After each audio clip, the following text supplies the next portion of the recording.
Now, HTTPS is the same thing, except for it's secure. HTTPS stands for HTTP Secure or HTTP over SSL. So originally it was HTTP over SSL, although we really don't use SSL anymore. So the name is kind of stuck around, or we've transitioned now to using more HTTP Secure. It uses TCP port 443, so the port is a little different, and it uses something called certificates to help encrypt the data as it's transferring back and forth.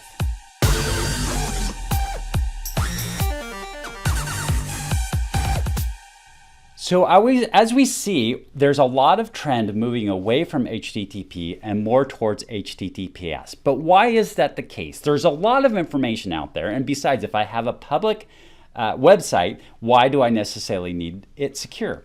Well, the obvious answer is for things like credit cards and bank accounts, whereas if I'm trying to access my bank account and there's somebody in between here that sees that I'm trying to access my bank account and then sends me to their site instead and intercepts that, and now I'm interacting with them, then it seems logical that I don't want that information to go to them. But what happens when there's not a site where I don't have sensitive information? Why do I care if other people see that or not? Well, the same thing can happen, and even if I'm going to something that like example.com, which is just an example site, and there's nothing really sensitive about it, or maybe it's wiki site and there's nothing sensitive in there, or you name it, whatever site that you're going to, and the data is not sensitive and I don't really care.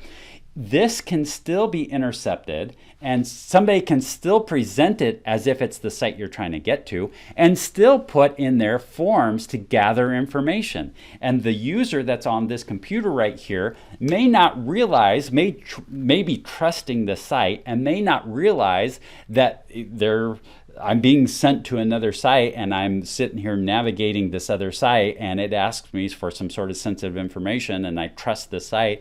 I put it in there, and now somebody else is getting that sensitive information. So it doesn't stop, even though it's not sensitive information, it doesn't stop a phisher from being able to gather information from unsuspecting users if you're not securing that traffic, that web traffic.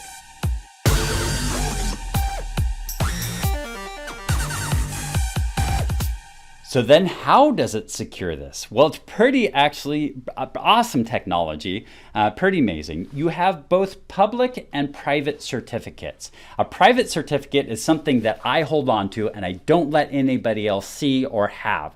A public certificate I can give to anybody out there.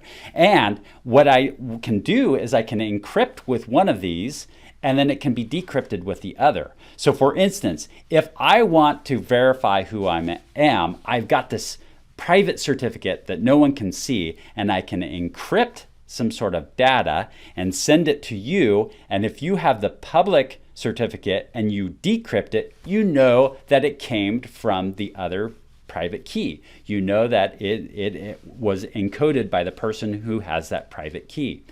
So, or let's say I want to send you an encoded message. So if I have your public key and I use your public key to encrypt something and send it to you, then only you can decrypt it. And so you can get the message, but no one else can. So these public-private keys can be used to send traffic, and so no one else can read it. And it also can be used to verify some sort of authenticity that it's coming from the correct location. Of course, if I just claim, well, this is my private certificate and you have my public certificate, that's called a self-sign. If you are just claiming that, but there's no proof of it, it's a self-signed certificate.